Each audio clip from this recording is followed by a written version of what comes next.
En manchette ce soir, série de perquisitions en matière de stupéfiants à Val-d'Or. 5 adresses ont été ciblées par les policiers. Une aide financière qui laisse les agriculteurs de la région sur leur faim. Moi, je suis pas satisfait là, de cette entente-là. Là. La demande à la base était au minimum 3,8 millions. Et ouverture officielle du bureau d'aide aux victimes de violences à Picogan. C'est la première fois qu'on retrouve une maison de ce genre-là dans une communauté autochtone au Québec.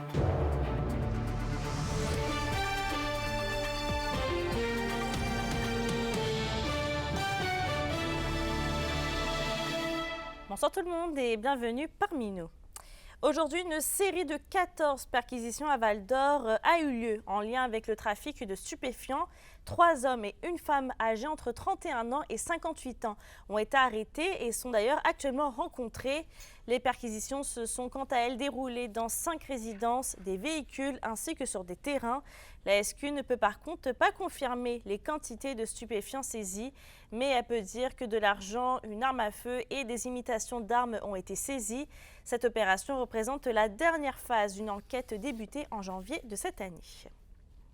Et toujours dans les faits divers, un conducteur paie les frais d'un grand excès de vitesse sur la route 117.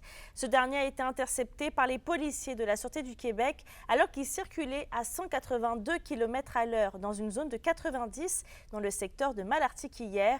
L'homme âgé de 21 ans de Trois-Rivières a reçu un constat d'infraction de près de 2 000 $ assorti de 18 points d'inaptitude et a même à son permis de conduire suspendu pour 7 jours. Dans un autre dossier, le ministre de l'Agriculture, des Pêcheries et de l'Alimentation annonçait plus tôt aujourd'hui une aide financière pour soutenir les entreprises agricoles. Une annonce qui déçoit les producteurs de notre région, qu'Emilia Laliberté explique. Une aide financière totalisant 1,6 million de dollars, c'est ce que vont recevoir les entreprises agricoles des MRC de l'Abitibi-Ouest et de Rouyn-Noranda. Le montant annoncé par le MAPAC, qui découle d'une enveloppe de 200 millions de dollars, ne semble pas du tout être à la hauteur des attentes des producteurs locaux. Moi, je suis pas satisfait là, de cette entente-là. Là. La demande à la base était au minimum 3,8 millions, ce qu'on avait besoin pour la région. Il y en a qui vont être déçus, là. Il y a quand même, vu que c'est une initiative ministérielle, il y a quand même un plafond à 50 000 par entreprise. Fait que des gros producteurs vont être quand même déçus, là. Peut-être les plus petits producteurs, c'est certains, vont trouver un peu le compte, là, mais au niveau des pertes, là, c'était supérieur à ça. Selon le programme annoncé, les agriculteurs vont recevoir 150 $ par vache, un montant qui ne couvre qu'une petite partie des dépenses, selon le copropriétaire de la ferme La Fontaine-Noël en Abitibi-Ouest. Ça représente à peu près l'équivalent de 2 balles de foin qu'on a acheté cet hiver avec du transport. C'est des montants minimum. Mais ce qu'on se rend compte aussi, c'est qu'il y a un maximum par entreprise. Ce maximum-là va venir vraiment affecter les entreprises qui ont des plus gros troupeaux dans la région. Là. Les exploitants agricoles tentent toujours de se relever de la sécheresse désastreuse qui a touché le territoire l'an dernier. La députée d'Abitibi-Ouest, Suzanne Blais, reconnaît d'ailleurs les difficultés qu'ils ont pu vivre et croit que l'aide annoncée leur sera bénéfique. Je souligne leur grande résilience aux agriculteurs. Et là, on arrive cette année avec un montant de 1,6 million. Bien, on est à leur écoute. Malgré l'appui gouvernemental, le président régional de l'Union des producteurs agricoles croit fermement que le programme d'assurance récolte doit être révisé. C'est certain qu'en premier temps, je pense que le ministre de l'Agriculture s'il nous a entendu pour dire que le programme d'assurance récolte avait vraiment pas fait la job. Là. C'est sûr qu'au niveau de la hauteur de l'aide, ça ne compensera pas toutes les pertes. Emilia Laliberté, RNC Nouvelles, Rouyn-Noranda. Vos réponses à la question du jour TVA, une présentation de la clinique infirmière Nord-Ouest partout dans la région. Notre équipe peut vous recevoir pour un bilan de santé, une infection, le suivi de maladies chroniques et bien plus. Contactez-nous pour plus d'informations ou visitez notre site web. Et à la question du jour, on vous demandait, trouvez-vous que l'aide du gouvernement est suffisante pour les agriculteurs de la région? Vous avez répondu non à 65 %.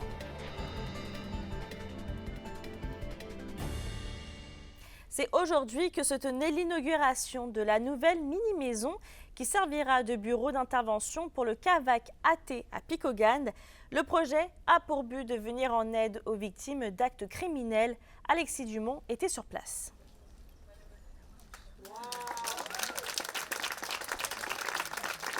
C'est un grand projet qui voit le jour à Picogan. Ça représente tout.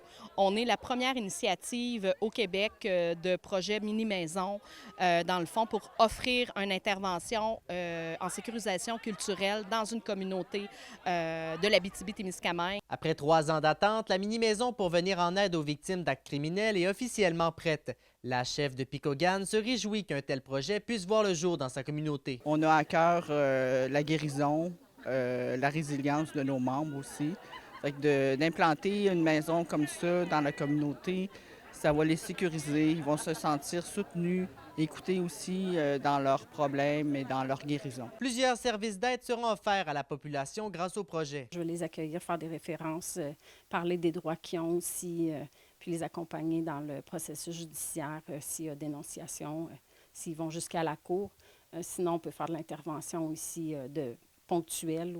Puis en même temps, ce qui est intéressant, qui est un grand développement, une grande ouverture avec la communauté, ça va être de voir justement des choses qu'on peut apporter directement aux victimes sur la communauté. C'est vraiment un accompagnement. On les reçoit avec le bagage qu'il a et on respecte leur volonté. La directrice générale du Centre d'aide aux victimes d'actes criminels de l'Abitibi-Témiscamingue se donne le défi de déployer son projet dans plusieurs autres communautés autochtones de la région. On a le projet d'avoir dans toutes les communautés autochtones des mini-maisons comme ça en Abitibi-Témiscamingue pour aider le peuple des Premières Nations. L'important, c'est d'être avec eux et de développer avec eux ce projet-là, puis d'être sur place, ça fait toute la différence. L'ouverture officielle de la mini-maison se fera à la fin juin et l'ensemble de la population pourra profiter des services qui y seront offerts. Alexis Dumont, RNC Nouvelles, Picogan. Un plan d'action vient d'être adopté au Collège des médecins du Québec suite à un rapport déposé en 2022 par une professeure de l'UQAT. L'étude portait sur le consentement libre et éclairé et les stérilisations imposées sur les femmes des Premières Nations et Inuits au Québec. Félix Blaquière. À la suite de 35 témoignages de femmes autochtones ayant subi ou ayant été témoins d'actes menant à la stérilisation au Québec, Suzy Basile, professeure aux études autochtones à l'UQAT, déposait un rapport en novembre 2022. En état de choc, le Collège des médecins entreprit un groupe de réflexion. Le plan d'action vient d'être déposé par l'institution médicale, comprenant notamment un ajout d'un préambule au code déontologique et une formation destinée à ses membres en septembre. Il a été suggéré plutôt d'aller de l'avant vers l'adoption d'un préambule à leur code de déontologie. Donc, un préambule qui allait chapeauter, qui allait colorer l'ensemble des articles de ce code de déontologie-là. Donc, c'est encore plus, ça a encore plus de force, à mon avis. Au-delà des actes perpétués entre 1980 et 2019, le rapport fait état de tendances racistes envers les femmes autochtones au sein du système de santé québécois, selon la professeure de l'UQAT. Les préjugés envers les femmes autochtones sont très tenaces et les précèdent souvent avant d'entrer dans un établissement de santé. Donc, mais le personnel médical va d'ores et déjà assumer que la femme autochtone qu'ils ont devant eux est irresponsable, a trop d'enfants, ça coûte cher à l'État et on va lui suggérer fortement d'accepter une ligature des trompes, par exemple. Le plan d'action déposé par le Collège des médecins est pour Mme Basile une initiative qui s'inscrit dans la réconciliation entre les Premières Nations et l'État. Ça va dans le sens de la réconciliation, bien sûr. Puis ça fait aussi en sorte que, espérons-le, les peuples autochtones, dans ce cas-ci plus particulièrement les femmes, vont reprendre confiance envers le système de santé parce que plusieurs d'entre elles vont éviter à tout prix d'aller à l'hôpital pour toute raison que ce soit. Mme Basile, qui a participé au comité de réflexion initié par le Collège des médecins du Québec, se dit confiante que les choses changent tranquillement, mais sûrement, à partir de maintenant. Félix Blaquière, RNC Nouvelles. James Testa reviendra à la Cour le 28 août prochain au palais de justice de Rouyn-Noranda. On rappelle que le Rouyn-Norandien est accusé d'agression sexuelle et de traite de personnes, des faits survenus entre 2017 et 2022. Et selon le procureur aux poursuites criminelles et pénales au dossier de l'accusé de 55 ans, il devrait y avoir d'ici là une date de procès de la part du juge coordonnateur. Bon, on va maintenant discuter avec le chef intérimaire du Parti libéral du Québec, Marc Tanguay. Bonsoir. Bonsoir. Bon, si je ne me trompe pas, ce n'est pas la première fois que vous venez ici dans la région. Donc, quelle est votre stratégie derrière cette tournée en Abitibi-Témiscamingue? D'abord, je vous dirais c'est un coup de cœur. J'ai de la parenté dans la région d'Abitibi-Témiscamingue et depuis plusieurs années, c'est systématique. Là, on vient en famille ici dans la région. Et comme chef intérimaire du Parti libéral du Québec, chef de l'opposition officielle, c'est une belle occasion aussi d'être dans la région, d'avoir le pouls. Qu'est-ce qui se passe? Quels sont les enjeux? Et c'est pour ça que c'est une tournée que j'ai débutée aujourd'hui, une tournée de 3 jours. Et justement, vous parlez d'enjeux. Ce matin, si Oui. je ne me trompe pas, vous avez rencontré la Piole de Val-d'Or. Oui. Vous savez, ici, on a beaucoup d'enjeux, l'agriculture, la santé, la pénurie de main-d'œuvre. Donc, comment le parti peut-il justement se battre par rapport à ces enjeux-là? Bien, on veut se battre pour la population, on veut se battre pour la région. En politique, j'ai appris une chose très rapidement, la pertinence vient de la proximité. Vous ne pouvez pas prétendre bien défendre et être au courant sans être sur le terrain.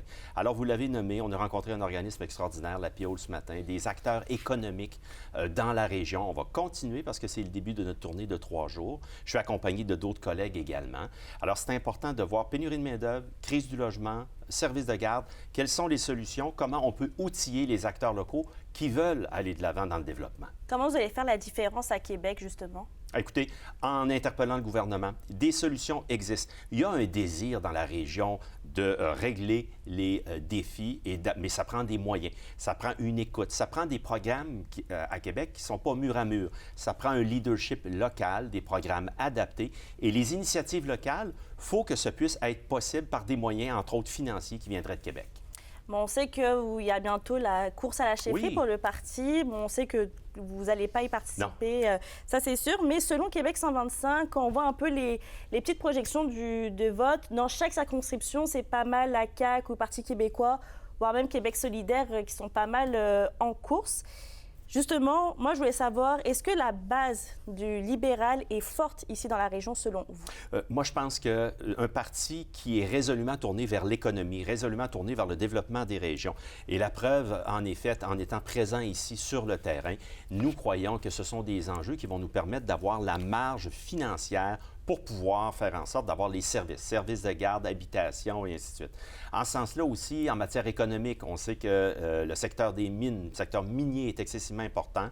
Qu'en est-il du partage des redevances? La ressource quitte, mais qu'en est-il du partage des redevances? Alors, vous savez, le vrai sondage, on le dit souvent, ce sera lors de l'élection générale. Vous l'avez mentionné, on aura une course à la chefferie, on va avoir de beaux débats et il y aura des débats qui vont impliquer et qui vont toucher la région de l'Abitibi-Témiscamingue. Et c'est en étant sur le terrain que nous allons augmenter notre pertinence. Et vous le savez, là, la CAQ a obtenu 3 députés sur 3. C'est inconcevable qu'il n'y ait pas un ministre caquiste qui demeure dans la région ici. C'est un aveu d'abandon. Le Parti libéral du Québec veut bâtir pour justement avoir un leadership fort de l'Abitibi et une voix forte de l'Abitibi-Témiscamingue. En terminant rapidement, si le Parti libéral est en tête, remporte les élections provinciales, est-ce qu'on aura un ministre régional? C'est important. Oui, c'est important. Ça prend quelqu'un qui connaît le milieu, qui vit ici avec la population, qui connaît les défis puis qui connaît les solutions. Encore une fois, la pertinence vient de la proximité et c'est un engagement très clair. Parfait. Merci beaucoup d'avoir été avec nous ce soir. Merci à vous. Bon, sur un autre sujet, la députée d'Abitibi-Begems, Nunavik EU, Sylvie Bérubé, confirme un important investissement du gouvernement du Canada pour l'optimisation de l'aéroport de Val-d'Or. La première phase d'investissement du fédéral s'élève à 8 millions de dollars et servira au remplacement du système de balisage lumineux et à la réflexion de la voie de circulation. L'annonce fait suite à de nombreuses requêtes auprès du gouvernement canadien de la part de la députée du Bloc québécois. Transport Canada avait d'ailleurs refusé de financer les travaux qui, selon la direction de l'aéroport, devenaient essentiels afin d'assurer le maintien des activités de l'aéroport régional. Il y a un montant aussi du provincial qui va être donné, il ne faut pas oublier ça, mais quand même, l'enjeu fédéral était très important, sinon le provincial ne bougeait pas. Ça prenait des montants parce que l'aéroport de Val-d'Or il était en déficit et il y avait besoin de cet argent-là. L'avenir de l'aéroport de Val-d'Or, c'est un avenir quand même important et il ne faut pas oublier que c'est la troisième plus grosse piste qu'on a du Canada. Il ne faut pas l'oublier. Donc, c'est un aéroport régional important. On le garde, on le conserve et les actions sont là et j'en suis très fière. Le nouveau magasin des chaînes de Rouyn-Noranda a accueilli ses premiers clients ce matin. La boutique qui se spécialise dans les jeux et les décorations d'intérieur est la deuxième dans la région, avec celle de la Sarre qui est ouverte depuis maintenant 50 ans. Le projet totalise 3,5 millions de dollars et malgré la pénurie de personnel qui sévit dans de nombreux secteurs, le recrutement s'est très bien déroulé d'après les propriétaires. Présentement, j'ai engagé une dizaine d'employés pour le moment. On va voir comment ça va aller, mais j'ai un backup d'une équipe de la Sarre aussi qui est venue nous aider à monter le magasin. On va voir le flux de la clientèle, comment ça va aller, puis on va ajuster les heures et tout en fonction de ça. Mais non, honnêtement, j'ai eu une bonne réponse et je reçois, puis même un matin, j'ai des gens qui viennent me voir pour m'apporter encore leur CV. Fait que c'est encourageant. Les 170 travailleurs de l'entreprise Temisco, qui est spécialisée dans la fabrication de remorques de transport, n'ont plus de syndicat. Les employés de l'usine ont pris eux-mêmes la décision de se désyndicaliser le 3 mai dernier et ont reçu l'acceptation du ministère du Travail le 28 du même mois. Et selon la responsable des relations humaines de la compagnie de Notre-Dame-du-Nord, Caroline Renaud, ils ne ressentaient plus le besoin d'être représentés par la CSN. L'indice boursier minier au TVA Nouvelle 18h est une présentation de GFM Groupe Financier. Dirigeants d'entreprises et particuliers, fiez-vous aux experts de GFM pour vos placements, assurances de personnes et assurances collectives. Car pour vous, ils vont au-delà de la finance. Après la pause, on va rejoindre notre chroniqueuse culturelle, Justine Desrosiers, puisqu'elle va nous mettre la table sur la 43e édition du Festival du Bœuf de Saint-Germain-de-Boulay. Soyez avec nous. Témiscamingue et du nord du Québec vous présente la bonne nouvelle économique TVA. L'école de danse d'Abitibi-Ouest a souligné son 30e anniversaire les 18 et 19 mai dernier lors de la présentation du spectacle de haut niveau où 200 jeunes artistes de la danse ont fait la démonstration de leur grande discipline. Cette OBNL crée annuellement 10 emplois d'enseignants dont les talents sont reconnus. Les SADC, partenaires de l'économie de la région.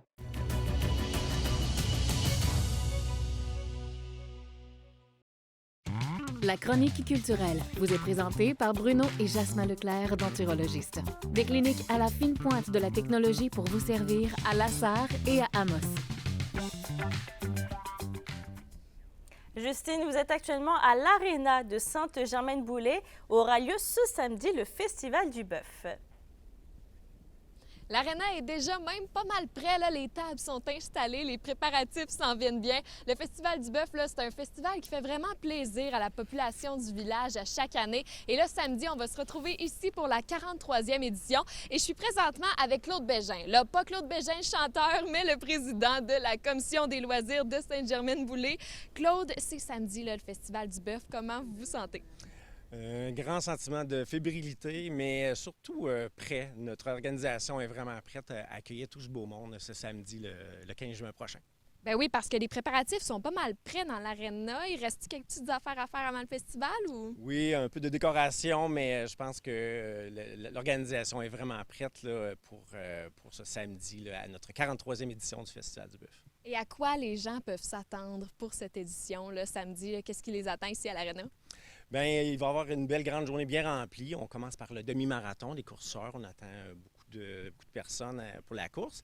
Par la suite, dans l'après-midi, il y aura une exposition de voitures organisée par l'Auto-Show Boulay. Il va y avoir des compétitions de bras de fer. Un tatoueur sera sur place. Des dégustations de pierres de feu. Puis, c'est ça. Par la suite, bien, notre célèbre bœuf cuit sur braise, qui on attend 900 personnes, 900 repas qui sera servi en dans 2 heures. Donc, on a hâte de vous présenter cet événement. Puis une belle soirée en musique aussi avec les gars du Nord, David Jalbert et ses invités. Ça va danser ici à l'Aréna.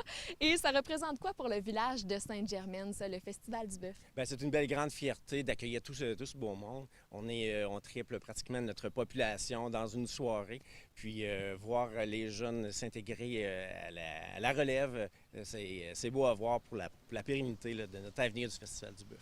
Et pour vous, Claude, le président, qu'est-ce que vous aimeriez dire aux gens qui vont venir ce samedi à l'Aréna? Vous savez, c'est le plus gros souper de la région, bien, je crois. Puis le bœuf est succulent. La soirée sera extrêmement festive. Les groupes, vous allez voir, ça déménage. Donc, ça va être une belle soirée, assurément. Bon, mais merci beaucoup, Claude. On a bien hâte de voir ça samedi au Festival du bœuf de Sainte-Germaine. Je vous rappelle que le souper commence à 17h30, mais les portes ouvrent à 16h30. Vous allez pouvoir venir manger le bœuf. Là, on fête ça en carnivore, là, vraiment. C'est pas une fête pour les végétariens, le Festival du bœuf, on va se le dire. Puis après ça, on va fêter ça en musique, bien sûr, avec les gars du Nord et David Jalbert et ses invités. Et effectivement, puis Justine, après 10 ans d'absence, la ville de La Sarre annonce le grand retour de La Sarre en fête. Oh oui, l'édition 2024 va se dérouler du 15 au 17 août prochain avec une programmation complètement diversifiée. Il va y avoir un party mousse, du laser tag, un spectacle de vilains pingouins et plus encore, là, les festivités de La Sarre en fête sont en plus offertes gratuitement par la ville de La Sarre. Fait que toute la population de l'Abitibi-Témiscamingue est invitée pour en profiter. C'est gratuit, c'est toujours le fun pour les familles et tous les détails de la programmation sont bien sûr disponibles sur le site web de la ville de La Sarre. Orages, tornades, grêles, fortes rafales et pluies torrentielles, Dame Nature nous promet un cocktail météo intense pour ce soir. On revient sur le sujet dans quelques minutes.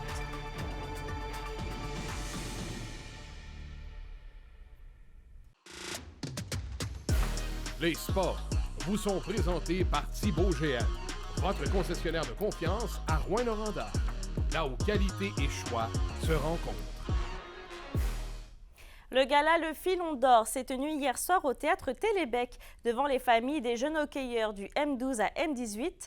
Et ce gala a reconnu des élèves athlètes dans plusieurs catégories, dont le joueur le plus utile à son équipe ou encore le joueur le plus engagé. Cet événement a été organisé par le service culturel de la ville de Val-d'Or.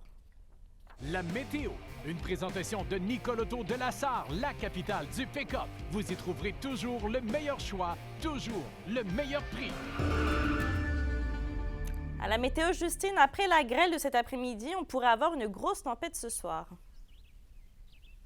Effectivement, il va falloir être très prudent parce que les conditions sont propices à la formation d'orages violents qui pourraient produire des tornades un peu partout dans la région d'Abitibi-Témiscamingue. Alors, soyez super prudents sur les routes, là, rentrez vos animaux à l'intérieur, vos plants de tomates aussi pour pas trop les maganer. Ce soir et cette nuit, là, partout en Abitibi-Témiscamingue, comme je vous l'ai mentionné, des averses ou des orages. Il va aussi avoir beaucoup de rafales de vent et un minimum de 11. Demain, en Abitibi, ça va être généralement nuageux avec des averses et un maximum de 17. Et pour le Témiscamingue, une alternance de soleil et nuages avec des averses le matin et un maximum de 17. Un petit aperçu pour samedi, là, c'est fini les tornades, fini les orages, le beau temps, le soleil revient en Abitibi, ensoleillé avec un maximum de 20 et même chose pour le Témiscamingue. Ce soir, là, prenez ça relax, rentrez dans la maison, on reste à l'abri, on prend pas de chance. Effectivement, faites attention, surtout si vous prenez aussi la route. Merci Justine. Et je termine avec le centre de service scolaire du lac Abitibi qui annonce que le transport scolaire sera retardé pour le secteur nord en raison d'un accident qui serait survenu près de l'aéroport, mais on ne sait pas dans quelle ville exactement. Et d'ailleurs, plus de 2000 clients d'Hydro-Québec sont privés d'électricité dans la région en raison des intempéries. En tout cas, prenez soin de vous, restez en sécurité et on se retrouve demain.